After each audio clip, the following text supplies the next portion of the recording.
नमस्कार दोस्तों, कैसे आप सभी लोग। उम्मीद करता हूँ सभी लोग अच्छे होंगे।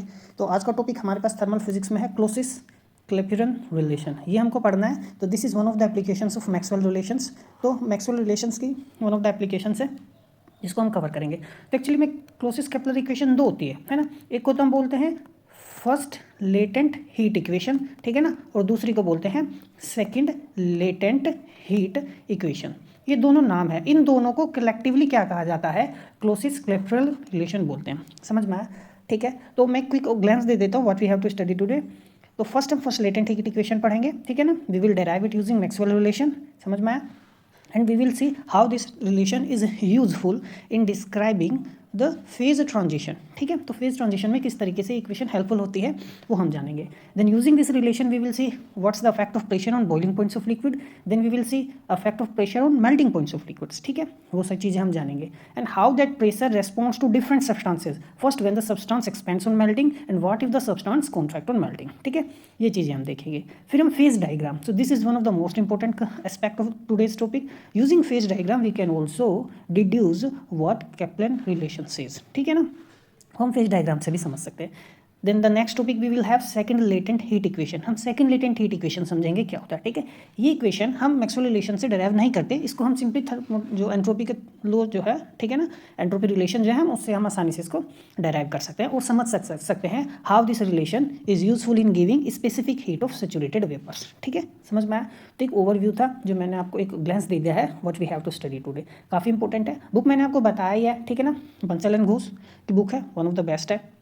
मैं सारी चीज़ें ऑलमोस्ट वहीं से कवर करा रहा हूँ, आप चीज़ें देख सकते हैं यदि डीपली लेक्चर्स को फॉलो कवर कर रहे हैं। ठीक है ना, तो आइए हम पढ़ते हैं फर्स्ट लेटेंट हीट इक्वेशन। ठीक है ना, क्लोसिस केपलर रिलेशन है। तो जैसे मैंने बताया था दो रिलेशन होती हैं, फर्स्ट लेटेंट हीट इक्वेशन और सेकंड लेटेंट हीट इक्वेशन, और कलेक्टिवली इनको हम क्या बोलते हैं? क्लोसिस क्लैपेरॉन रिलेशन। ठीक है, तो जो पहली रिलेशन जिसको हम फर्स्ट लेटेंट हीट इक्वेशन बोलते हैं वो क्या डिस्क्राइब करता है? सैचुरेशन प्रेशर को डिस्क्राइब करता है ऑफ सब्सटेंस। ठीक है ना, how that saturation vapour pressure varies with temperature during a phase transition. अब आप सहोगे ये तो बात समझ में कुछ आई नहीं है। अब देखो लेट अस अज्यूम हमारे पास एक सिलेंडर है, ठीक है ना, और यहाँ पर क्या है? लिक्विड है। ठीक है, और हमने नीचे बर्निंग कर दिया, हीट प्रोवाइड कर दी। समझ में आया? तो जब हीट प्रोवाइड करेंगे तो ये क्या होगा? लिक्विड जो है हमारे पास वेपर स्टेट में चला जाएगा। ठीक है ना, ये यहाँ पर क्या आ गए? वेपर्स आ गए। ठीक है ना, अब now at some particular temperature what we will have that these vapour, ठीक है ना, and this liquid coexist. ये वेपर और लिक्विड क्या है? को एग्जिस्ट कर रहे हैं। ठीक है ना, अब जो ये वेपर जो है ना, जो प्रेशर एक्सर्ट करेंगे, समझ में आया मैं क्या कह रहा हूँ? The pressure exerted by this vapour that are on the liquid. ठीक है ना, उसी को हम क्या बोलते हैं? सैचुरेशन प्रेशर बोलते हैं। ठीक है, बस फिलहाल के लिए आप अभी इतना ही समझो। ठीक है ना, और ये जो प्रेशर होता है ना वेपर्स का, ये सिर्फ और सिर्फ टेम्परेचर पर निर्भर करता है। समझ में आया मैंने क्या कहा? किस पर निर्भर करता है? टेम्परेचर पर। तो this pressure depends on temperature. ठीक है ना, how this saturated pressure depends on temperature. ठीक है ना, समझ में आया? Is given by Clausius Clapeyron relation. ये फर्स्ट लेटेंट इक्वेशन जिसको हम बोलते हैं ये हमें बताती है। ठीक है ना, समझ में आया? तो during phase transition how the saturated vapour pressure varies with temperature is given by Clausius Clapeyron relation. ठीक है, समझ में आया? तो काफ़ी सिंपल चीज़ें मैंने बता दी। तो फेज ट्रांजिशन हमारा चाहे सॉलिड से लिक्विड हो, लिक्विड से सॉलिड हो, या लिक्विड से वेपर हो, या वेपर टू लिक्विड हो। समझ में आ गई बात चीज़ें? ठीक है ना, ये है। तो हम ये देखेंगे यहाँ पे आता क्या है ना, तो ये चीज़ हमें समझनी है। तो सबसे पहले मैक्सवेल रिलेशन को देखते हैं क्या है मैक्सवेल रिलेशन। ठीक है ना, अब आप ये थोड़ा सा ना ध्यान दो। तो मैक्सवेल रिलेशन, तो 4 मैक्सवेल रिलेशन मैंने आपको पढ़ाया है, तो कौन सी इस्तेमाल करनी है? तो ये बड़ा कन्फ्यूजन रहता है। तो ध्यान से देखो, मैंने याद रखने का तरीका बताया था। देखो, special programme on T V. अब देखो यहाँ पे क्या है? सी है, यहाँ पे क्या है? सी। तो सी फॉर क्लॉकवाइज। तो देखो क्लॉकवाइज चलना है आपको, ऐसे तो चला मैं। Special programme on T V, ये याद रखने की ट्रिक है। समझ में आया? तो मैं ऐसे ही चला, देखो, तो मैं डेल एस अपॉन में डेल वी, ये डेल एस अपॉन में del V when temperature is constant is equal to, अब डेल पी अपॉन में डेल पी अपॉन में del T, now volume will be constant. ठीक है, और मैंने ये भी बताया था जहाँ पे पी और टी डेरिवेटिव आ जाए वो हमेशा पॉजिटिव होगा, है ना। अब इस रिलेशन में देखो del P upon del T है, तो दोनों ही पॉजिटिव। यदि नहीं होता, कोर कुछ होता, तो नेगेटिव ही आता है। तो ये हमने मैक्सवेल रिलेशन जब मैंने पढ़ाया था तो ये चीज़ आपको बताई थी। तो इस मैक्सवेल रिलेशन का हमने इस्तेमाल करना है। ठीक है, समझ में आ गई बात? नाउ अब आगे देखो, दोनों साइड टी की मल्टीप्लाई कर दी, सिंपल है, दोनों साइड हम टी की मल्टीप्लाई कर देते हैं। ठीक है ना, अब देखो ये क्या बन गया? टी और डेल एस हमारे पास क्या है? It's the heat. हमारे पास एंट्रोपी क्या होते हैं? For reversible process del Q upon में टी। समझ में आया? तो ये मेरे पास क्या बन गया? डेल क्यू अपॉन में डेल वी टी। ठीक है ना, तो ये एक इंपॉर्टेंट रिलेशन बन गई हमारे पास। तो ये केपलर रिलेशन नहीं है, क्लोसिस रिलेशन नहीं है, ये काफ़ी इंपॉर्टेंट रिलेशन है। ये क्या रिप्रेजेंट कर रहा है कि हीट एब्जॉर्ब्ड और रिजेक्टेड पर यूनिट वॉल्यूम, है ना। समझ में आया? जो हीट एब्जॉर्ब हुई है वो या रिजेक्ट होगी per unit volume at constant temperature, ठीक है ना। ये रिलेशन ये शो कर रहा है, वो किसके इक्वल है ना, it is equal to the product of temperature and the differentiation of pressure with respect to temperature. ठीक, समझ में आया? अब ध्यान से देखो, अब हम फेज ट्रांजिशन पढ़ रहे हैं, तो कुछ जब फेज का ट्रांजिशन होता है भाई, या सॉलिड से चाहे लिक्विड बने या लिक्विड से सॉलिड बने, है ना, या लिक्विड से वेपर बने या वेपर से लिक्विड बने, कुछ भी हो, तो सम हीट इज गेन और लॉस, है ना। हीट कुछ गेन होगी या हीट कुछ लॉस होगी, समझ में आया? जब भी फेज ट्रांजिशन होगा हीट कुछ ना कुछ गेन या लॉस हो सकती है, ठीक है। तो ड्यूरिंग फेज ट्रांजिशन हमारे पास, ठीक है ना, del Q will be L D M. समझ में आया मैंने क्या लिखा? Suppose D M amount of mass, है ना, क्या है, इट अंडरगोज फेज ट्रांजिशन। तो फेज ट्रांजिशन यदि होगा तो ये हम del Q equal to L D M में लिख सकता हूँ या नहीं लिख सकता हूँ, ठीक है ना। एल क्या है? लेटेंट हीट, है ना, L is latent heat per unit mass, ठीक है ना, ड्यूरिंग फेज ट्रांजिशन। समझ में आया? या यूनिट मास की मैं क्या लिखने लगूँ तो मैं फिर ये ले लूँगा। समझ में आया मैंने क्या कहा, ठीक है ना। अब देखो, अब यदि इसको मैं ऐसे कंसीडर कर लूँ, यूनिट मास लूँगा ना, जैसे मैंने आपको बताया, तो देखो ये लिखूंगा मैं, है ना, तो during phase change of unit mass ही हो गया। अब यदि मैं वॉल्यूम की बात करूँ तो सपोज फेज का ट्रांजिशन हुआ तो मैं सॉलिड से जब लिक्विड बनेगा कुछ ना कुछ वॉल्यूम पहले रही होगी और कुछ, है ना, तो मेरे मान लो पहले वॉल्यूम V1 थी, बाद में वॉल्यूम क्या होगी V2, तो फाइनल माइनस के इनिशियल आ गया मेरे पास, ठीक है। समझ में आई बात? तो एक इंपॉर्टेंट चीज़ यहाँ से मैं यदि del Q upon del V यदि मैं निकालूँ तो मैं देखो जनरली ये लिख सकता हूँ, है ना, V2 माइनस के V1 एक तरीके से, या मैं देखो यदि मैं दो ऊपर नीचे मास से डिवाइड कर दूँ तो मैं L अपॉन में क्या लिख सकता हूँ, देखो ये V2 माइनस के V1, है ना, दोनों ऊपर नीचे L से डिवाइड कर दिया। तो देखो जब मैं L से मास से डिवाइड किया तो मास से जब मैं वॉल्यूम को यहाँ ऊपर करूँगा तो कट जाएगा, तो जब वॉल्यूम को डिवाइड करूँगा ना मैं मास से, तो वॉल्यूम क्या बन जाएगी, स्पेसिफिक वॉल्यूम। समझ में आया? ठीक है ना। तो आप मास कंसीडर करके ले लो या मैं यूनिट मास ले लूँ, कुछ फर्क नहीं पड़ेगा क्योंकि वो डिवाइड हो जाएगा, है ना। तो मैंने मान लिया यूनिट मास है तो ये केस होगा, तो उस केस में यूनिट मास में ले रहा हूँ या मास भी आप लोगे तो फर्क कुछ नहीं पड़ेगा, ठीक है। तो एल तो लेटेंट हीट होगी और ये हमारे पास क्या स्पेसिफिक वॉल्यूम है। समझ में आया मैंने क्या कहा, स्पेसिफिक वॉल्यूम, देखो ठीक है। तो इसको मैं क्या लिखूँ, स्पेसिफिक वॉल्यूम को ना स्मॉल वॉल्यूम से लिखा हुआ है मैंने, समझ में आया। तो अब ये जो मेरे पास आ गया ना, इसको उठा के इसी के इक्वल रख देते हैं, देखो ये हमने रख दिया सिंपली, है ना। तो ये हमारे पास प्रोडक्ट है टेम्परेचर और differentiation of pressure with respect to temperature at constant volume, यही हमारे पास क्या है, क्लोसियस इलेक्ट्रॉन इक्वेशन है। तो मैं इसको अब क्या लिखूंगा, dp by dt is equal to L upon में T V2 माइनस के V1। ये स्पेसिफिक वॉल्यूम है, स्मॉल में लिखा है मैंने, ध्यान रखना, ठीक है ना। समझ में आया? और यदि मेरे पास लिक्विड टू वेपर बना है तो उस केस में क्या लिखूंगा, देखो dp बाई में dt is equal to L upon में T, ठीक है ना। यहाँ मेरे पास क्या लिखूंगा, फाइनल वॉल्यूम किसकी होगी, वेपर की होगी ना, तो ये वेपर माइनस के, और ये किसकी होगी, इनिशियल वॉल्यूम लिक्विड की। तो मैं ऐसे लिख सकता हूँ, ठीक है, समझ में आया। तो this equation relates the slope of phase equilibrium curve to the latent heat. देखो फेज इक्विलिब्रियम कर्व कहने का मतलब, देखो pressure is there, temperature is there, ठीक है ना। अब सपोज हमारे पास क्या है, देखो मेरे पास सॉलिड लिक्विड गैस, है ना, फेज ट्रांजिशन हो रहा है, तो एक ग्राफ बनेगा, तो उस ग्राफ में प्रेशर और टेम्परेचर से मैंने प्लॉट किया, तो जो स्लोप होगा, है ना, समझ में आया, समझ में आया मैं क्या कर रहा हूँ। जो फेज डायग्राम होगा ना, उस फेज डायग्राम में P/T क्या देगा, स्लोप ही तो देगा, ठीक है ना। और वो किससे रिलेटेड है, लेटेंट हीट से रिलेटेड है, समझ में आया, ठीक है ना, एंड स्पेसिफिक वॉल्यूम से रिलेटेड है।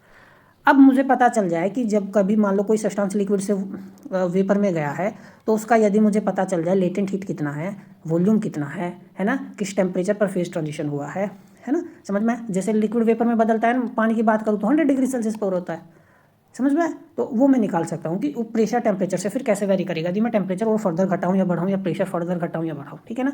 तो ये टर्म को हम फेज डायग्राम से भी समझेंगे, घबराने वाली बात नहीं है कि ये क्या मैंने बोला है अभी, ठीक है ना। अब थोड़ा सा हम कुछ चीज़ें एस्पेक्ट्स, डिफरेंट एस्पेक्ट्स इस रिलेशन के हम समझ लेते हैं, ठीक है। तो प्रेशर का इफेक्ट क्या होगा बॉइलिंग पॉइंट पर, बॉइलिंग पॉइंट क्या, टेम्परेचर ही तो होता है ना। जैसे मैं बॉइलिंग पॉइंट कहूँ वाटर का तो 100 डिग्री सेल्सियस है, तो it is at temperature, boiling point is a temperature.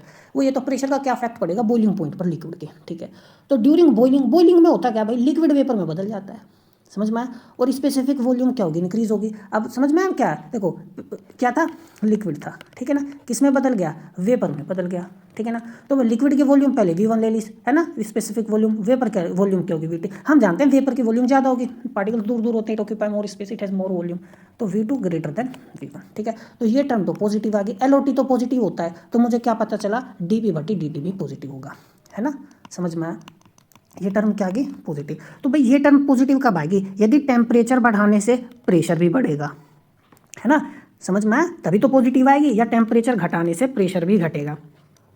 समझ में आया, तब पॉजिटिव होगी। दोनों केस में टर्म पॉजिटिव होगी। तो मैं ये कह सकता हूँ बॉइलिंग पॉइंट जो है, मतलब जो टेम्परेचर है लिक्विड का वो इंक्रीज करेगा यदि प्रेशर भी इंक्रीज करे, और बॉइलिंग पॉइंट घटेगा भी यदि प्रेशर भी घटे। समझ में आ गई बात, ठीक है। अब इस बेस्ट एग्जाम्पल क्या है भाई, हम जानते हैं आप अपने घर में ना, होम की बात यदि मैं करता हूँ तो होम में हम पानी गर्म करते हैं, तो जनरली घर में पानी जब गर्म करें तो प्रेशर जनरली क्या होता है, आपने सपोज बाहर ना अंगीठी पे पानी गर्म करने रख दे खुले में, ठीक है ना, मैं प्रेशर कुकर वगैरह की बात नहीं कर रहा, अब इसमें ध्यान रखना है ना। तो किस पे, 1 एटमॉस्फेरिक प्रेशर पर ही क्या हो रहा है, पानी गर्म हो रहा है, तो कितना टेम्परेचर लगेगा, 100 डिग्री सेल्सियस पर बॉईल होता है। समझ में आया, ठीक है। अब मैं क्या कर गया, हिल पे चला गया, हिली रीजन पे। तो देखो हिली रीजन पे जनरली क्या होता है, प्रेशर कम होता है। समझ में आया, क्या होता है, प्रेशर कम होता है। जितना आप एटमॉस्फेयर में ऊपर की तरफ जाएंगे प्रेशर कम होगा। तो मान लो उधर प्रेशर 0.5 एटमॉस्फेरिक है तो प्रेशर कम हो गया। समझ में आया, तो बॉइलिंग पॉइंट भी कम हो जाएगा। समझ में आया मैंने क्या कहा, बॉइलिंग पॉइंट भी क्या हो जाएगा, कम। देखो प्रेशर कम हो गया तो बॉइलिंग पॉइंट भी क्या हो जाएगा, कम हो जाएगा। तो पहले पानी मान लो 100 डिग्री सेल्सियस पे गर्म हो रहा था, बॉइल हो रहा था, हो सकता है 80 डिग्री पर बॉइल हो, ठीक है ना। तो इससे dp/dt पॉजिटिव कब आएगा, जब प्रेशर बढ़ेगा तो बॉइलिंग पॉइंट भी बढ़ेगा, प्रेशर घटेगा तो बॉइलिंग पॉइंट भी घटेगा, है ना। एग्जांपल के वाटर बॉइल्स, है ना, बिलो 100 डिग्री सेल्सियस, कब, जब एक्सटर्नल प्रेशर 1 एटमॉस्फेयर से कम हो जाए। वही मैंने बताया, यदि प्रेशर 1 एटमॉस्फेयर पर तो जनरली 100 डिग्री सेल्सियस पर बॉइल होता है ना। 1 एटमॉस्फेरिक प्रेशर तो जनरली नॉर्मल प्रेशर होता है जो हम फील करते हैं। समझ में, तो ये हो गया। तो यही हमने इससे पढ़ लिया रिलेशन से। अब प्रेशर का मेल्टिंग पॉइंट पर क्या अफेक्ट पड़ेगा, है ना। बॉइलिंग पॉइंट का तो हमने देखा। तो what we have, this is what we have, Clausius को क्लैपेरॉन इक्वेशन V2 माइनस के V1, this is specific volume V है। तो भाई प्रेशर का क्या प्रभाव पड़ेगा मेल्टिंग पॉइंट। अब मेल्टिंग, ये भी दो चीज़ें हैं भाई, कुछ सब्सटेंस क्या होते हैं ना, इसका इफेक्ट डिपेंड करता है वेदर सब्सटेंस एक्सपेंड कर रहा है या कॉन्ट्रैक्ट कर रहा है। क्योंकि मेल्ट करने पर ना कुछ सब्सटेंस एक्सपेंड कर जाते हैं, कुछ सब्सटेंस कॉन्ट्रैक्ट कर जाते हैं, ठीक है। अब पहले हम एक्सपेंड का केस पढ़ेंगे। मैंने कल ये एक्सपेंशन वाला केस हमने ऑलरेडी मैंने डिस्कस किया हुआ है प्रीवियस लेक्चर्स में, यदि आपको ध्यान हो, ठीक है ना। मे बी लास्ट लेक्चर में मैंने कुछ किया था, कोई बात नहीं। क्या देखो, तो जो सब्सटेंस एक्सपेंड करते हो, अब जैसे सिंपल से, जैसे कि आप आयरन ले लो, आयरन रोड ले लो, है ना, आप उसको मेल्ट कर दो तो उसकी वॉल्यूम बढ़ जाएगी। समझ में। वैक्स, मोमबत्ती जो होती है ना, मोम जो होता है, सल्फर जो होता है, तो एक्सपेंड करने पर इनकी वॉल्यूम क्या हो जाती है, बढ़ जाती है। समझ में। तो मेल्टिंग हो रहा है, जनरली क्या हो रहा है, सॉलिड से लिक्विड बन रहा है, हम ऐसे कह सकते हैं, है ना। तो क्या होगा, वॉल्यूम बढ़ जाएगी, है ना। तो भाई पहले सॉलिड था मान लो, बाद में वॉल्यूम था, तो V2 माइनस के V1 क्या आएगा, ये टर्म तो पॉजिटिव आएगी। समझ में आएगी, नहीं आएगी पॉजिटिव। तो dp/dt मेरे पास क्या आएगा, पॉजिटिव आएगा। समझ में। तो substances that expand on melting, उस केस में एग्जांपल जैसे वैक्स हो गया, सल्फर हो गया, है ना, तो उस केस में ये पॉजिटिव आएगा। यानी ये पॉजिटिव कब आएगा, जब प्रेशर बढ़ने पर टेम्परेचर भी बढ़ेगा, या टेम्परेचर घटने से प्रेशर घटेगा, है ना, या टेम्परेचर बढ़ने से प्रेशर बढ़ेगा, तभी ये टर्म पॉजिटिव आएगी, है ना। समझ में, दोनों ही एक में सेम वेरिएशन होगा, ठीक है। अच्छा, तो यही तो समझे, वही मैंने बताया, मेल्टिंग पॉइंट इंक्रीज करेगा, प्रेशर भी यदि इंक्रीज करेगा, है ना। ऐसे सब्सटेंसेस के लिए, कैसे सब्सटेंसेस के लिए, दो substances that expand on melting, ठीक है। समझ में आ गई बात। अब मान लीजिए, आप समझो हम इसको कैसे समझते हैं, है ना। मान लो ये हिल है ना, हिल पर पहले कोई मेल्टिंग हो रही थी, मान लो सपोज 70 डिग्री सेल्सियस पर मेल्ट हो रहा था, है ना। यहाँ पर प्रेशर लेटेस्ट एज्यूम हेक्टापास्कल में ले लेता हूँ मैं, लेटेस्ट इट इज एज्यूम 500 हेक्टापास्कल, ठीक है ना। हिल है, अब ग्राउंड पर आ गए, है ना। समझ में, ये ग्राउंड हो गया। अब ग्राउंड पर प्रेशर जनरली मान लो कितना, 100 हेक्टापास्कल, ठीक है। ग्राउंड पर तो प्रेशर ज़्यादा होता है, हिल पर कम होता है। तो प्रेशर बढ़ गया तो जो मेल्ट होगा ना, अब ये ज़्यादा पर होगा, मान लो हो जाए 90 डिग्री सेल्सियस पर अब मेल्ट होने लगेगा। समझ में आया मैंने क्या कहा, ठीक है। तो ये हमने समझा, ठीक है ना। तो यानी मेल्टिंग पॉइंट बढ़ेगा टेम्परेचर के साथ साथ, कौन किस केस में, ऐसे सब्सटेंसेस के लिए जो एक्सपेंड होते हैं मेल्ट करने पर, ठीक है। और ऐसे सब्सटेंस को ना वैक्स टाइप सब्सटेंस भी बोलते हैं, ध्यान रखना, ठीक है ना। क्या बोलते हैं, वैक्स टाइप सब्सटेंस। या इसको वैसे भी समझ सकते हो, देखो टेम्परेचर बढ़ा तो प्रेशर भी बढ़ गया, है ना, या प्रेशर बढ़ने से टेम्परेचर भी बढ़ गया, तो उसको एलिवेशन ऑफ मेल्टिंग पॉइंट भी बोल देते हैं, एलिवेशन ऑफ मेल्टिंग पॉइंट, है ना। मतलब एलिवेशन से मेल्टिंग पॉइंट क्या हो जाए, मतलब मेल्टिंग पॉइंट एलिवेट हो गया। समझ में। तो कहने की बात ये है, ठीक है। आगे चलते हैं। अब देखो, substances that contract on melting, भाई ऐसे सब्सटेंस जो कॉन्ट्रैक्ट होते हैं, जैसे मैंने आपको बताया था 0 डिग्री सेल्सियस से 4 डिग्री सेल्सियस के बीच ना, मैं यदि वाटर की बात करूं, है ना, बर्फ, या 0 या मतलब हाँ, या इससे बिलो 4 डिग्री सेल्सियस से बिलो की मैं बात करूं, 0 से 4 तो वाटर हो गया यार, इससे नीचे और जाओ तो आइस मिलेगा हमको, है ना। उस केस में क्या होता है, यदि आप टेम्परेचर बढ़ाओ ना 0 डिग्री से 4 डिग्री सेल्सियस ना, तो जो वॉल्यूम होती है वो घटती है। मैंने पिछले लेक्चर में बताया था, और 4 डिग्री सेल्सियस के बाद में बढ़ती है ना। तो यानी 0 डिग्री सेल्सियस से 4 डिग्री सेल्सियस के बीच में जो वाटर है ना, वो क्या होगा, कॉन्ट्रैक्ट होगा। देखो वॉल्यूम क्या होगी वाटर की, कम, कब, टेम्परेचर बढ़ने से, कब, 0 डिग्री से 4 डिग्री सेल्सियस के केस के बीच में बता रहा हूँ। और 0 डिग्री से बिलो जाएंगे तो हम आइस की बात करेंगे। तो आइस में क्या होता है, आइस कॉन्ट्रैक्ट होती है मेल्ट करने पर, वॉल्यूम घट जाती है, समझ में आया? वॉल्यूम क्या होती है? घट जाती है। आइस की जो वॉल्यूम होती है वो क्या होती है? कम। और वाटर की वॉल्यूम क्या होती है? सॉरी मैं उल्टा बोल रहा हूँ, है ना, मतलब वॉल्यूम, आइस का वॉल्यूम ज़्यादा होता है, वाटर का वॉल्यूम कम होता है। आइस जो होता है ना, अब जैसे ग्लेशियर्स की बात करूँ मैं, है ना, glaciers have so much water, बहुत पानी होता है उनके पास, ठीक है ना, समझ में आया? अब जब वाटर वो जब वो उसमें लिक्विड स्टेट में आते हैं ना, ठीक है ना, लिक्विड स्टेट में आते हैं तो एक तरीके से they hold more water, they have more volume. In case of liquid, यदि लिक्विड स्टेट में हो गए तो लेस स्पेस ऑक्यूपाई करते हैं, ठीक है ना, फॉर सिमिलर मास। एग्जाम्पल के लिए आइस हो गया, गैलियम हो गया, बिस्मिथ हो गया, तो ये ध्यान रखना, these are some examples, so these are those substances which contract on melting. अब देखो सॉलिड से मैं लिक्विड जाने की बात कर रहा था, ये सॉलिड से लिक्विड गई तो मेल्टिंग वाला केस है, तो वॉल्यूम फर्स्ट और ये होगी वॉल्यूम सेकेंड। तो क्या होगा, ये वॉल्यूम कॉन्ट्रैक्ट हुई है यानी दूसरी वॉल्यूम कम हो गई, तो कम हो गई तो ये वाली टर्म तो नेगेटिव आएगी। तो मेरे पास जो फॉर्मूला था क्लोसियस कैपिलरी लिक्विडेशन का, क्या है, यही तो है ना, V2 माइनस के V1, तो ये क्या आ गई टर्म नेगेटिव, तो ये टर्म यानी dp/dt नेगेटिव आ गया। तो यानी टेम्परेचर इंक्रीज करूंगा तो प्रेशर घटना चाहिए तभी ये नेगेटिव आएगा, या टेम्परेचर घटने पे प्रेशर क्या होना चाहिए, बढ़ना चाहिए, तब ये नेगेटिव आएगा, ठीक है ना। या मैं कह सकता हूँ मेल्टिंग पॉइंट डिक्रीज करेगा विद प्रेशर इंक्रीज, या मेल्टिंग पॉइंट इंक्रीज करेगा विद डिक्रीजिंग प्रेशर, समझ में। इस फिनोमेना को हम रीगिलेशन भी बोलते हैं, ध्यान रखना, क्या बोलते हैं, रीगिलेशन, ठीक है ना। When melting point decreases with increasing pressure or या melting point increases with decreasing pressure, this phenomena is called regelation, ठीक है। और ऐसे सब्सटेंस को हम क्या बोलते हैं, आइस टाइप सब्सटेंसेस। तो bismuth is a ice type substance, gallium is a ice type substance, ठीक है ना, because these are those substances which contract on melting, समझ में आया? तो ध्यान रखना। अब हमने एक ही चीज़ देखी है, बस इसी केस में उल्टा हो रहा है, dp/dt नेगेटिव आ रहा है, नहीं तो यदि टेम्परेचर बढ़ाएंगे तो प्रेशर बढ़ेगा ही बढ़ेगा ड्यूरिंग फेज ट्रांजिशन, समझ में आया मैंने क्या कहा? तो फेज ट्रांजिशन में हमने देखा चाहे बॉइलिंग हो, समझ में आया, चाहे मेल्टिंग हो, हमेशा टेम्परेचर बढ़ने से प्रेशर बढ़ ही रहा है ना, सिर्फ एक ही केस में कम हो रहा था, कम होता है उन सब्सटेंसेस के लिए जो कॉन्ट्रैक्ट करते हैं, ठीक है, ध्यान रखना, समझ में आया? तो देखो एग्जाम्पल के लिए आइस है, melts at lower temperature below 4 degree Celsius when pressure exceeds atmospheric pressure, ठीक है, समझ में आया मैंने क्या कहा? अब देखो, यानी अब देखो जैसे जो आपने आइस हॉकी देखा, आइस हॉकी खेलते हैं, है ना, तो आइस हॉकी में समझो, या जो स्केटिंग करते हैं तो बर्फ पर स्केटिंग करते हैं, तो ये मेरे पास सपोज क्या होगी, आइस होगी, ठीक है। अब यहाँ पर कोई मूव नहीं कर रहा है ना, कोई प्लेयर इस पर जो स्पेशल टाइप ऑफ शूज़ होते हैं वो पहनकर मूव नहीं कर रहे, है ना, आइस हॉकी नहीं खेल रहे, स्केटिंग नहीं कर रही स्पेशल टाइप ऑफ शूज़ पहनकर, तो नॉर्मल प्रेशर रहेगा एटमॉस्फेरिक प्रेशर। जब वो उस पर चलेंगे, आइस हॉकी खेलेंगे ना, या स्पेशल टाइप ऑफ शूज़ पहनकर, जैसे मैंने बताया, तो क्या अप्लाई करेंगे, प्रेशर अप्लाई करेंगे आइस पर, समझ में आया? तो जब वो प्रेशर अप्लाई करेंगे, ठीक है, तो क्या होगा, जो आइस का मेल्टिंग पॉइंट होगा वो घट जाएगा। आइस जनरली कम मेल्ट होती है, 0 डिग्री सेल्सियस पर मेल्ट होती है, तो मैंने प्रेशर अप्लाई किया तो जो मेल्टिंग पॉइंट होगा वो घट जाएगा, यानी वो 0 डिग्री सेल्सियस, यानी माइनस के हो सकता है 2 डिग्री सेल्सियस पर ही क्या हो जाए, मेल्ट हो जाए, या -3 डिग्री सेल्सियस पर ही मेल्ट हो जाए, पानी बन जाए, समझ में आया मैं क्या करूँ? नहीं तो कभी ऐसा होता है नॉर्मली, नॉर्मल तो -2 डिग्री पर तो आपको कैसे मेल्ट हो जाएगा, समझ में आया मैं कहना क्या चाह रहा हूँ, ठीक है। ये तो मेल्ट हो गया तो एक थिन लेयर ऑफ वाटर आ जाएगा ऊपर, और वो थिन लेयर ऑफ वाटर ही ना लुब्रिकेंट की तरह काम करता है, और स्मूथ स्लाइडिंग होती है और अच्छे से प्लेयर्स मूव कर पाते हैं, है ना। नहीं तो आइस जनरली स्टिकी होती है, चिपचिपी, आपने कभी घरों में देखा हो, है ना, बर्फ़ यदि जमाते हैं ना, ठीक है, तो आपने देखा स्टिकी हो जाती है, ठीक है, समझ में ये। तो pressure exerted by ice skater blade lowers the melting point, ठीक है, thin layer of water generate होता है जो लुब्रिकेंट की तरह काम करता है, और इससे स्मूथ स्लाइडिंग होती है और स्मूथली प्ले करते हैं वो, ठीक है। अब देखो फेज डायग्राम से भी हम इस चीज़ को समझ सकते हैं, जो हमने अभी ऊपर डिस्कशन किया है ना, ठीक है, तो ये काफ़ी इंपॉर्टेंट है, ध्यान रखना, एग्जाम में डायग्राम बनाकर आपसे क्वेश्चन पूछ लेगा। तो फिर देखो ये क्या है, प्रेशर है, ये क्या है, टेम्परेचर है, तो dp/dt, तो यहाँ पर जो स्लोप होगा वो क्या देगा, dp/dt देगा मुझे, समझ में आया, ठीक है। अच्छा अब देखो ध्यान से, ये पॉइंट देख रहे हो, ये पॉइंट, ये ट्रिपल पॉइंट है, it is that point where solid liquid gas exist in same phase, ठीक है ना। और यहाँ पर ट्रिपल पॉइंट कहाँ है, मैं इसको थोड़ा सा let us take some different, है ना, ये इसमें यहाँ पे ये ट्रिपल पॉइंट है। अब देखो पहला तो एक सिंपल सिस्टम है, ये वाटर के लिए है ना, तो वाटर जनरली कॉन्ट्रैक्ट करता है मेल्ट करने पर, ये वाटर के लिए कोई सिंपल सब्सटेंस के लिए जनरली जो जैसे नॉर्मल सब्सटेंस बिहेव करते हैं, मेल्ट करने पर वॉल्यूम बढ़ जाता है नॉर्मल सिस्टम, सिंपल सिस्टम्स के लिए। तो यदि आप फॉलो करो जो वर्टिकल डैश लाइन है, देखो ये वर्टिकल है ना, ये वर्टिकल जो डैश लाइन है, ठीक है, वो इसकी बात कर रहा है, that we observe that at constant temperature, है ना, increase in pressure makes the sequence of phase changes differ from that of most other materials.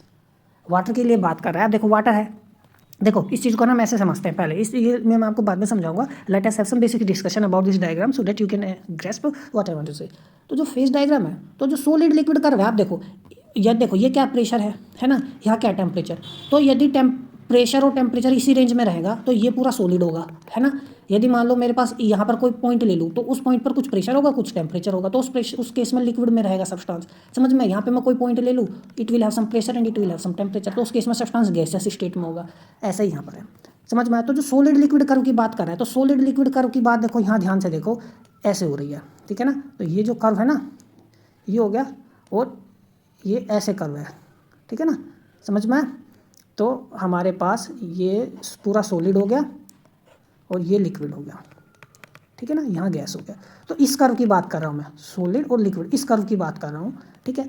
तो इस कर्व में पॉजिटिव स्लोप मिलेगा, बिल्कुल मिलेगा। देखो यहाँ पे ना पॉजिटिव स्लोप मिलेगा, ये ऐसे नहीं है ना, ऐसे नहीं है, समझ में। यदि मैं ऐसे ग्राफ बनेगा ना, ऐसा ग्राफ बनेगा तो उस ग्राफ के लिए नेगेटिव स्लोप आएगा, तो सॉलिड लिक्विड कर्व के लिए पॉजिटिव स्लोप आएगा।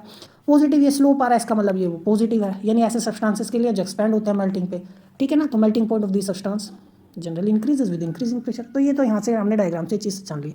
वाटर में देखो, ध्यान से देखो, वाटर के लिए ये मतलब है डिक्रीजिंग है, देखो ऐसे है, ध्यान से देखो, ये है ना। वाटर के लिए देखो ये वाली स्लोप देखो आप ध्यान से, ये डैश नहीं है, मैं इस स्लोप की बात कर रहा हूँ। तो ये ऐसे है वाटर के लिए, ठीक है ना, ये केस हो गया। तो यहाँ पे ये सॉलिड हो गया, ये यहाँ पे लिक्विड हो गया, है ना, ये गैस हो गया। फेज डायग्राम हमारे पास है, तो ये वाटर के लिए क्या है, नेगेटिव स्लोप है, ठीक है ना, समझ में आया। तो वही मेल्टिंग पॉइंट डिक्रीज होगा जब प्रेशर इंक्रीज होगा। जो लेकिन एक इंपॉर्टेंट बात वो यहाँ बताना चाह रहा है हमें, बहुत इंपॉर्टेंट बात, ध्यान से देखना। अब इस चीज़ को समझने के लिए ना आप गौर से देखिए, जो इंपॉर्टेंट बात मैं आपको पहले बताना चाह रहा था, गौर से। यदि आप ये लाइन फॉलो करो, कांस्टेंट टेम्परेचर ले लो आप, है ना, या आप ये ट्रिपल पॉइंट ही पकड़ लो। देखो ये ट्रिपल पॉइंट इसके लिए कहाँ है, यहाँ है ना ट्रिपल पॉइंट, ठीक है। तो कुछ आप जब ट्रिपल पॉइंट की से आप मान लो यहाँ पे ये ले लिया मैंने, तो यहाँ पर क्या भी गैस है, क्या है, गैस, समझ में आया। तो ऊपर की तरफ बढ़ा, ठीक है, क्या मिलेगा मुझे यहाँ पर, या समझ में आया मैं क्या कहना क्या चाह रहा हूँ। जनरली ये क्या है, मेरे पास गैस है, तो मुझे ये क्या मिलेगा, लिक्विड। फिर थोड़ा और ऊपर बढ़ो, फिर क्या मिलेगा मुझे, सॉलिड, समझ में आया। तो मैं गैस जा रहा हूँ, फिर मुझे क्या मिल रहा है, लिक्विड मिल रहा है, फिर मैं कैसे जा रहा हूँ, सॉलिड मिल रहा है। जनरली यही होता है यदि मैं कांस्टेंट टेम्परेचर प्रेशर को बढ़ाऊँ। देखो मैंने आप क्या करो, सिंपली टेम्परेचर को कांस्टेंट कर दो, है ना। तो एक मैंने आप टेम्परेचर कांस्टेंट कर दिया, मैं प्रेशर बढ़ा रहा हूँ, टेम्परेचर ही रखा, तो मुझे क्या मिला, गैसियस स्टेट। फिर मुझे क्या मिला, प्रेशर, वो सॉरी लिक्विड स्टेट। तो ये मेरे पास लिक्विड स्टेट मिला है। अब मुझे क्या मिला, ऊपर थोड़ा जाओ तो मुझे सॉलिड मिलेगा। तो gaseous state, liquid state, solid state मिल रहा है जब मैं टेम्परेचर बढ़ाऊँ, वो सॉरी टेम्परेचर कांस्टेंट रखूँगा, प्रेशर बढ़ाऊँगा, ठीक है। लेकिन वाटर के केस में उल्टा है। देखो वाटर के केस में क्या है, ट्रिपल पॉइंट पर यदि हम ध्यान से देखें, water exist remarkably possibility of undergoing the sequence. Vapour से पहले सीधा क्या बनेगा, सॉलिड बनेगा, फिर जाके लिक्विड बनता है आइसोथर्मली, है ना, एट कांस्टेंट टेम्परेचर। आप खुद देखो यहाँ पर, लेट अस सी, देखो मैंने यहाँ पे कांस्टेंट टेम्परेचर ले लिया, तो कहाँ से ये क्या है, यहाँ पर मान लो ये पॉइंट लूँगा तो क्या है, गैस है। तो जैसे ही मैं एंटर करूँगा ये डैश क्रॉस लाइन पर आ गया, यानी सॉलिड मिल रहा है। फिर जब मैं ऊपर जाऊँगा तो मुझे क्या मिल रहा है, लिक्विड मिल रहा है। समझ में आया मैंने क्या कहा। आप इस वर्टिकल लाइन को सिंपली फॉलो कर सकते हो, है ना, ये वर्टिकल लाइन जो है, ठीक है ना। आप इस वर्टिकल लाइन को देखो, गैसियस है, फिर लिक्विड है, फिर सॉलिड है। लेकिन वाटर के केस में क्या है, गैस मिलेगा, फिर लिक्विड मिलेगा, ठीक है ना, तो सॉरी गैस मिलेगा, सॉलिड मिलेगा, फिर लिक्विड मिलेगा। तो ये बिल्कुल डिस्टिंक्टिव बिहेवियर है ना, जो वाटर को और सब्सटेंसेस से अलग करता है, ठीक है ना, समझ में आई बात। और वो ये डायग्राम थोड़ा आप अपनी बुक में से भी देख सकते हैं, है ना। तो हो सकता है यहाँ पे अच्छे से ना दिख रहा हूँ, इट मे बी। तो ये चीज़ें थी हमारे पास। अब बात करते हैं हम सेकंड लेटेंट हीट इक्वेशन की। प्रोसेस कैप्लर, फर्स्ट इक्वेशन हमने पढ़ लिया, फर्स्ट लेटेंट हीट इक्वेशन। अब बात करते हैं हम सेकंड लेटेंट हीट इक्वेशन की, ठीक है। तो सेकंड लेटेंट हीट इक्वेशन होती है C2 माइनस के C1। देखो स्मॉल c लिखा हुआ है, तो स्मॉल c क्या है, c होता है हीट कैपेसिटी, स्मॉल c से लिखा है तो स्पेसिफिक हीट कैपेसिटी, ठीक है, समझ में आया। तो ये समझ, ठीक है, ड्यूरिंग फेज ट्रांजिशन ही है ये, है ना, फेज ट्रांजिशन। तो इसको मैक्सवेल इक्वेशंस की मदद से सोल्व करने की जरूरत नहीं है, बिना मैक्सवेल की इक्वेशन से हम इसको प्रूफ करेंगे। तो क्या था, माइनस L अपॉन में T प्लस के D L अपॉन में dt। So this is what the second equation is there, ठीक है। तो ये क्या है, specific heat of liquid and vapour, neither at constant volume neither at constant pressure. तो ये स्पेसिफिक हीट जो है ना, CP भी नहीं है, CV भी नहीं है, it is just simply specific heat. तो स्पेसिफिक हीट कहने का मतलब सिंपली ये है, ठीक है ना, डेल की बटे में डेल T, ठीक है ना, neither at constant volume neither at constant pressure, ठीक है, ये ध्यान रखना। L क्या है, लेटेंट हीट ऑफ वेपराइजेशन, अब कंसिडर कर लो कि लिक्विड से हम क्या बनाना चाहते हैं, वेपर बनाना चाहते हैं। तो उस केस में हमारे लिए क्या होगा, L will be latent heat of vaporisation, ठीक है ना। उसी की मदद से, इसी एग्जांपल की मदद से हम इसको प्रूफ करेंगे, इसी रिलेशन को। तो ये प्रोवाइड करता है मेथड, क्या, specific heat of saturated vapour pressure, ठीक है ना। हमने देखा डीपी तो हम निकाल सकते हैं, डीपी बाई डी हम किससे निकाल सकते हैं, ये प्रेशर क्या है, किसका प्रेशर है, सैचुरेटेड वेपर प्रेशर है ना। तो सैचुरेटेड वेपर प्रेशर निकाल सकते हैं फर्स्ट इक्वेशन से, समझ में आया। और उस वेपर की स्पेसिफिक हीट निकालनी हो तो हम किससे निकालेंगे, सेकंड लेटेंट हीट इक्वेशन से, ठीक है। तो पहली इक्वेशन तो हमें उस वेपर का क्या देती है, प्रेशर, है ना, समझ में आया, टेम्परेचर के साथ वेरी कर रहा है। और सेकंड इक्वेशन क्या देती है, heat capacity, specific heat capacity क्या होगी, ठीक है ना, वो हमें सेकंड इक्वेशन बताएगी उस प्रेशर का, उस वेपर का, ठीक है ना। कंसीडर कर लो, वही मैं बता रहा, लिक्विड है, इक्विलिब्रियम है वेपर के साथ, है ना। तो सम, ये हमारे पास कुछ लिक्विड होगा, है ना, सम वेपर इज देयर, है ना, इट को exist with vapour, it is in equilibrium with the vapour. तो जो प्रेशर एक्सर्ट करेंगे वेपर, वो सैचुरेटेड वेपर प्रेशर होता है, मैंने आपको बताया। और ये सिर्फ टेम्परेचर पर डिपेंड करता है, ध्यान रखना। ये जो ये प्रेशर होगा ना वेपर का प्रेशर सिर्फ और सिर्फ किस पर निर्भर करता है, टेम्परेचर पर। तभी तो हम डीपी बाई डी टी निकालते हैं, और किसी चीज़ पर निर्भर नहीं करता कि बस लिक्विड के वॉल्यूम क्या है, मास क्या है, इस लिक्विड का प्रेशर क्या है, क्या नहीं, उन पर डिपेंड नहीं करता। बस इतनी बात ध्यान रखना, it depends only on temperature, बस इतना ध्यान रखना, ठीक है। तो फेज ट्रांजिशन की जब हम बात करेंगे, ठीक है, तो हम जानते हैं D S is equal to, ठीक है ना, डेल क्यू अपॉन टी। तो यूनिट मास हम ले, या यूनिट मास कह लो, या हम सिंपली ये कहते हैं हमारे पास, मैं इसको क्या लिख सकता हूँ, एल डी एम अपॉन में टी, है ना। या मैं मास को इधर ले जाऊँ तो मैं कह सकता हूँ स्पेसिफिक एंट्रोपी भी मैं बोल सकता हूँ, है ना। When we divide some quantity with mass it becomes specific, ठीक है ना। तो ये मेरे पास क्या हो जाएगा, यदि मैं मास से इसको डिवाइड कर दूँ तो स्पेसिफिक एंट्रोपी, तो मैं इसको ऐसे लिख सकता हूँ, small S minus S1 L upon में टी, ठीक है, कोई डाउट है। तो this is what we have. अब मेरे को कुछ नहीं करना, डिवाइड कर दो टेम्परेचर के रेस्पेक्ट में। तो जब मैं टेम्परेचर के रेस्पेक्ट में डिवाइड करूँगा, दोनों साइड क्या आएगा, यही तो आएगा, ठीक है ना। माइनस के एल कॉन्स्टेंट एल कॉन्स्टेंट रखा मैंने, ठीक है ना, ये एल है। और 1 टी का करूँगा तो क्या आएगा, माइनस के 1/t² डी टी, समझ में आ गया, प्लस अब 1/t कॉन्स्टेंट रखा, एल का कर दो DL बाई में dt, सिंपल डिफरेंशिएशन है, ठीक है। दोनों साइड टेम्परेचर की मल्टीप्लाई कर दो। अब दोनों साइड अब जब टेम्परेचर की मल्टीप्लाई करोगे तो आपको क्या मिलेगा, सिंपली यही तो मिलेगा, ठीक है, dt माइनस के एल अपॉन में टी रहेगा ना, ये टी कट जाएगा जब मैं टेम्परेचर की मल्टीप्लाई करूँगा दोनों साइड।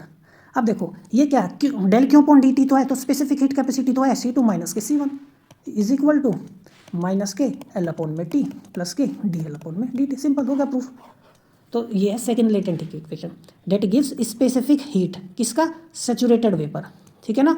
और देखो समझ में, तो मैं फिर से बता देता हूँ, जो फर्स्ट इक्वेशन है वो क्या देगी हमें, प्रेशर, ठीक है ना, प्रेशर देगी। और जो सेकंड इक्वेशन है वो क्या देगी, स्पेसिफिक हीट, समझ में, किसका, सैचुरेटेड वेपर प्रेशर का, सैचुरेटेड वेपर प्रेशर, ठीक है ना, समझ में, ध्यान रखना। सैचुरेटेड वेपर्स का प्रेशर देगी फर्स्ट इक्वेशन, और सैचुरेटेड वेपर्स की स्पेसिफिक हीट कैपेसिटी क्या है, वो कौन देगी, सेकंड लेटेंट हीट इक्वेशन, ठीक है ना। तो simply specific heat of saturated vapour क्या है, वो specific is equal to 1/m del के अपॉन dt में लिख सकता हूँ, सिंपल डेफिनेशन है। तो to raise the temperature of 1 unit mass, है ना, बाय 1 डिग्री सेल्सियस। तो स्पेसिफिक हीट क्या है, it is the heat that is required to raise the temperature by 1 unit of 1 unit mass, simple, ठीक है ना। तो जब टेम्परेचर बढ़ेगा सैचुरेटेड वेपर प्रेशर इंक्रीजेस, तो टेम्परेचर पर ही डिपेंड करता है वेपर, समझ में आए, ध्यान रखना। देन सैचुरेटेड वेपर इज, देखो ध्यान से देखना, यदि टेम्परेचर बढ़ाने से सैचुरेटेड वेपर प्रेशर बढ़ रहा है, ठीक है ना, thus when saturated vapour is heated it becomes unsaturated. आप और ज़्यादा हीट करेंगे ना, क्योंकि टेम्परेचर पर ही तो निर्भर कर रहा है भाई, सैचुरेटेड वो वेपर प्रेशर किस पर डिपेंड कर रहा है, टेम्परेचर पर। अब टेम्परेचर ही आपने बढ़ाया तो अब वो सैचुरेटेड नहीं रहेगा, समझ में, it will change because it depends on that temperature, ठीक है ना, unless its volume is reduced by applying high external pressure.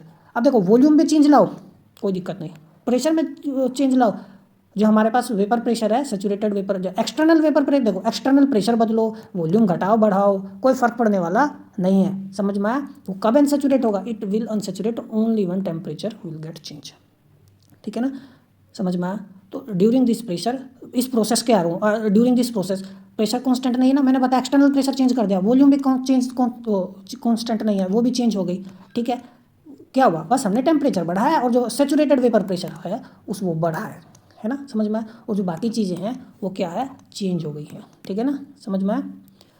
तो इसलिए हमें वॉल्यूम भी चेंज हो गई है। तो प्रेशर में एक्सटर्नल प्रेशर में चेंज आया, एक्सटर्नल वॉल्यूम में चेंज आया टेम्परेचर बढ़ाने से, समझ में आया? तो हमने अनसेचुरेट कर दिया ना उसको, ठीक है। तो प्रेशर में चेंज आ रहा है, वॉल्यूम में चेंज आ रहा है। तो ये जो स्पेसिफिक हीट है ना, ये कांस्टेंट स्पेसिफिक हीट कैपेसिटी कैसे हो सकती है एट प्रेशर, और ये कांस्टेंट वॉल्यूम स्पेसिफिक हीट कैसे हो सकती है? It will not neither V it will neither V it will just be simple specific heat. समझ में आ गया? ठीक है। तो ये था हमारा आज का लेक्चर। कोई डाउट हो, कुछ समझ में ना आया, हो सकता है मैं बोलते वक्त काफ़ी बार ना कुछ वर्ड खा जाता हूँ, जो बोलना चाहता हूँ मोस्ट प्रोबेबली हो जाता है कभी कभार के साथ, ठीक है ना। तो कोई डाउट होता है मुझसे कमेंट बॉक्स में पूछ सकते हैं, मैं पूरी कोशिश करूँगा बताने की। तो ये था हमारा आज का लेक्चर, मिलते हैं अगले लेक्चर में, तब तक पढ़ते रहिए, नमस्कार।